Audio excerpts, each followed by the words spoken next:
I'm sliding, I'm riding through the back like hey, bust that on the beat, bro. Deep on the rap, nigga, he a freak, though, man. Assalamualaikum warahmatullahi. Halo Sobat SAR, perkenalkan nama saya Budi Wiraprayuda. Selamat datang di podcast kami, tempat kita ngobrol santai tapi mendalam, ngebahas topik-topik kebangsaan yang dekat dengan kehidupan kita sehari-hari. Di episode kali ini kita akan ngobrolin topik yang menarik sekaligus penting banget, yaitu visualisasi bangsa yang dapat mengunggah rasa cinta tanah air dan bangsa. Kita bakal bahas bagaimana nilai-nilai kebangsaan bisa tetap hidup dan relevan, terutama di era sekarang yang serba visual, serba cepat, dan penuh tantangan global. Dan yang spesial pada sore hari ini, saya nggak sendirian. Saya ditemani teman-teman CPNS Basarnas yang siap berbagi pengetahuan dan pandangan. Langsung saja, mari kita sambut narasumber dan host kita, Saudara Muhammad Aldin dan Saudari Nur Rahma Sureni, yang akan membawa podcast pada sore hari ini. Bagaimana keseruannya? Mari kita saksikan bersama.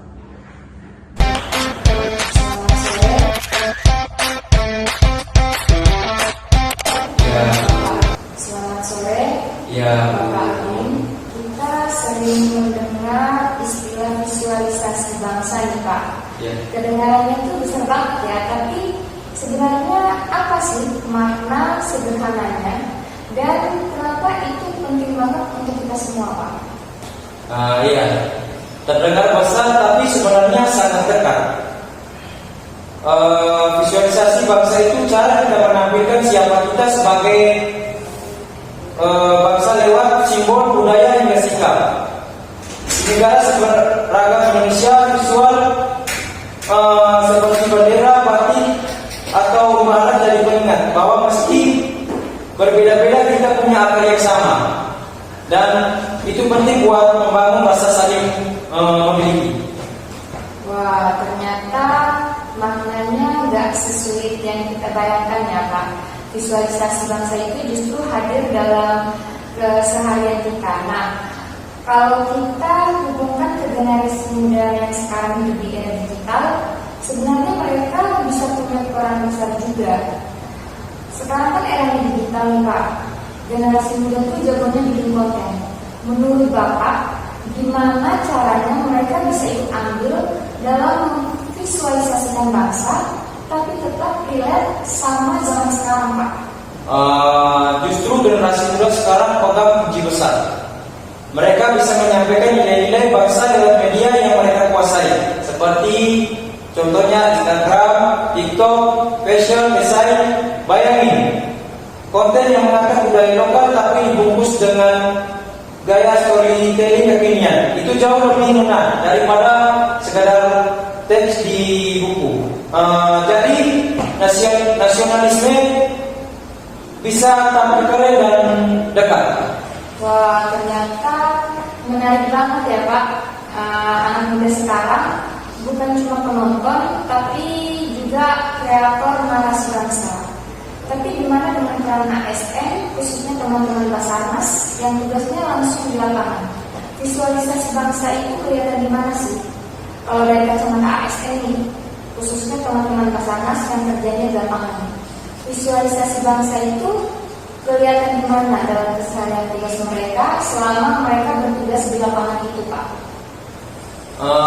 Kelihatan banget, mulai dari seragam, lambang bilangan, sampai cara kita bantu masyarakat di tengah bencana. Waktu masyarakat lihat kita kerja serius, disiplin, tapi juga penuh empati, sudah jadi visualisasi nilai-nilai bangsa yang hidup. Kita nggak cuma bawa alat sar, tapi juga semangat negara yang hadir di saat krisis.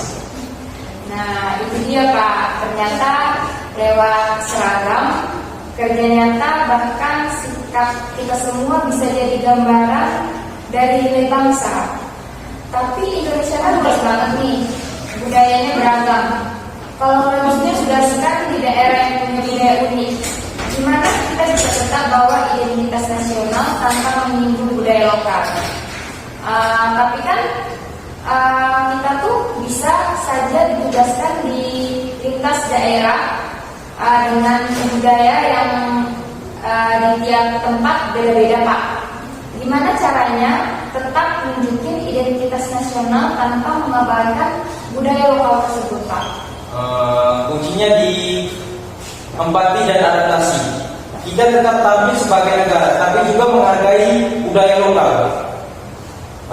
Misalnya dengan memahami adat istiadat setempat, pakai pendekatan sopan, bahkan kalau bisa mengangkat budaya mereka di media kita, itu cara sederhana, tapi dalam buat bilang kami dari negara, tapi kami juga bagian dari kalian. Jadi kuncinya adalah empati dan adaptasi ya Pak. Kita bawa semangat nasionalisme, tapi tetap menghargai budaya lokal. Sekarang kita masuk ke peran pemerintah nih, khususnya dalam menjaga semangat cinta tanah air di tengah gempuran globalisasi dan budaya luar yang masih. Apa yang bisa dilakukan di tengah gempuran budaya luar dan globalisasi, di mana peran pemerintah biar semangat cinta tanah air tetap relevan di mata anak muda yang super kreatif di zaman sekarang Pak?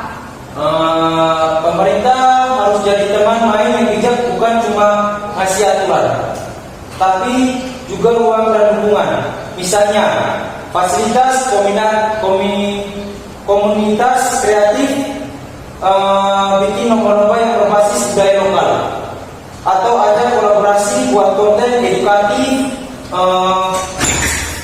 biar anak muda tahu nasionalisme itu bukan hal kuno, tapi bisa jadi bahan bakar kreatif yang keren. Wah, penting banget tuh pemerintah sebagai fasilitator, bukan sekadar pengatur aja ya Pak.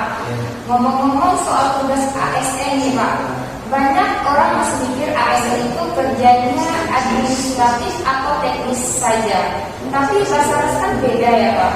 Gimana sebenarnya tugas kemanusiaan itu bisa membangun kepercayaan masyarakat? Menurut Bapak, apa yang bisa kita lakukan untuk membangun kepercayaan publik dan rasa bangga terhadap bangsa yang bisa dicerminkan oleh Basarnas Pak? Betul banget. Di Basarnas kita langsung bersentuhan dengan masyarakat. Saat kita berhasil menyelamatkan nyawa atau ada di tempat di bencana, itu bukan cuma tugas teknis, itu bentuk nyata kehadiran negara. Dan kita masyarakat merasa dilindungi. Di situ muncul kepercayaan dan kebanggaan tersendiri. Itu bagian dari visualisasi bangsa yang hidup. Ya memang betul, momen di lapangan itu memang bisa jadi representasi langsung dari kehadiran negara. Tapi di era digital yang super cepat kayak sekarang nih Pak, apa sih tantangan paling berat dalam menjaga semangat nasionalisme? Kalau menurut Bapak nih, apa tantangan terbesar dalam menjaga semangat nasionalisme di tengah era visual dan digital yang serba cepat ini Pak? Tantangan terbesarnya itu distraksi. Anak muda setiap hari terpapar di dalam konten global yang lebih menarik secara visual. Kalau pesan kebangsaan nggak dikemas dengan gaya yang menarik dan relevan, ya kalah saing. Makanya kita perlu adaptif, pakai medium yang mereka suka, tapi isi pesannya tetap kuat dan bermakna. Wah, jawabannya sangat bermanfaat ya Pak. Ternyata visualisasi itu punya makna yang sangat besar untuk bangsa kita sendiri. Baik, saya akhiri. Terima kasih atas waktunya. Selanjutnya saya serahkan kepada rekan saya Fakri. Wah, luar biasa. Kita hari ini kita udah ngobrol soal visualisasi bangsa, mulai dari makna simbolik sampai ke tindakan nyata di lapangan. Dari generasi muda yang mewarnai media sosial dengan konten nasionalis, sampai ASN di Basarnas yang turun langsung ke tengah masyarakat. Semua punya kontribusi masing-masing. Dan yang paling penting, nasionalisme hari ini nggak harus kaku, tapi bisa kreatif, dinamis, dan relevan. Terima kasih banyak buat saudara Muhammad Aldin dan saudari Nur Rahma Sureni yang sudah sharing banyak insight keren hari ini. Dan juga buat kamu yang udah dengerin sampai akhir. Jangan lupa follow podcast ini di platform favorit kamu dan share episode ini kalau kamu merasa terinspirasi. Sampai ketemu di episode selanjutnya. Tetap semangat, tetap cinta Indonesia, dan jadilah bagian dari visualisasi bangsa yang hidup.